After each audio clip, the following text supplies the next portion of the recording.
بسم اللہ الرحمن الرحیم۔ السلام علیکم ورحمۃ اللہ۔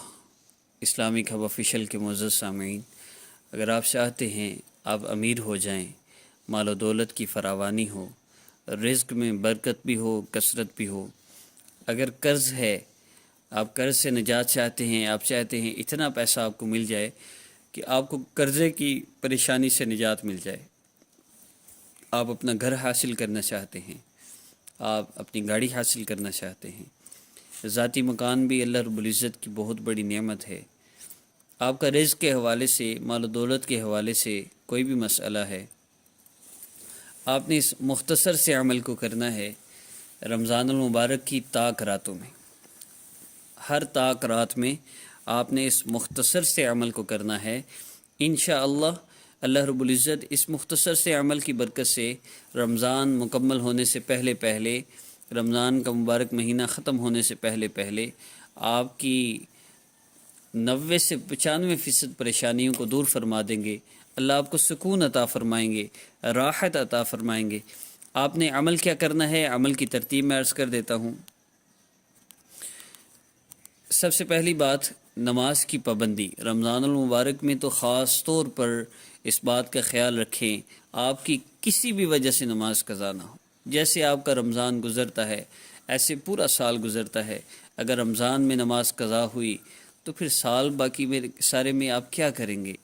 جو مرضی ہو جائے آپ کی نماز قضا نہیں ہونی چاہیے، ایک بات۔ دوسری بات یہ کہ 100% اپنے آپ کو گناہوں سے بچانے کی کوشش کیجیے، اپنے آپ کو گناہوں سے بچانے کی 100% آپ نے کوشش کرنی ہے۔ تیسری بات، آپ نے اگر کوئی آپ کا سیونگ پہ اکاؤنٹ ہے یا کوئی بھی سودی کاروبار، کسی سودی معاملے میں لین دین ہے، یا کسی کے سودی معاملے میں آپ کوئی گواہ بنے ہیں یا آپ نے لکھت پڑھت کی ہے، ایسا کوئی سسٹم ہے، آپ نے کوئی انشورنس کروا رکھی ہے، کسی بینک میں سیونگ اکاؤنٹ کھلوا رکھا ہے، تو کائنڈلی اس کو بھی بند کر لیں، ورنہ آپ اللہ سے جنگ کر کے کبھی بھی مالدار نہیں ہو سکتے، کبھی بھی قرض سے نجات حاصل نہیں کر سکتے، کیونکہ اللہ کی طرف سے آپ کو پریشان کیا جائے گا۔ آپ اللہ سے جنگ کر رہے ہوں اور آپ کو سکون مل جائے، یہ تو نہیں ہو سکتا۔ تو یہ 2-3 چیزیں فالو کریں۔ اس کے بعد آپ ہر طاق رات میں آپ نے 3 مرتبہ درود ابراہیمی پڑھنا ہے۔ اس کے بعد آپ نے استغفر اللہ، استغفر اللہ، استغفر اللہ، آپ نے استغفار کو اللہ کو یوں پکارنا ہے، اللہ میری توبہ، اللہ میں آپ سے معافی مانگتا ہوں۔ استغفر اللہ کا یہ مطلب ہوتا ہے، تو اللہ سے معافی مانگنی، استغفر اللہ۔ پھر ایک طاق رات میں آپ نے یہ عمل کرنا ہے۔ اگر یہ آپ عمل دیکھتے ہیں اس کے بعد مزید طاق رات موجود ہے، مطلب آپ 25ویں رات کو دیکھتے ہیں، 27ویں 29ویں رات ہے، پھر آپ اگلی طاق رات میں استغفر اللہ، لا الہ الا اللہ ایڈ کریں گے، اور تیسری طاق رات میں استغفر اللہ، لا الہ الا اللہ، صلی اللہ علیہ وآلہ وسلم ایڈ کریں گے، اور چوتھی طاق رات میں، کیونکہ 4 ہی باقی ہیں ابھی، تو چوتھی طاق رات میں آپ نے استغفر اللہ، لا الہ الا اللہ، صلی اللہ علیہ وآلہ وسلم، صلی اللہ علیہ وسلم، اسے ایڈ کر لینا ہے۔ 100 مرتبہ آپ نے پڑھنا ہے 4 طاق راتوں میں۔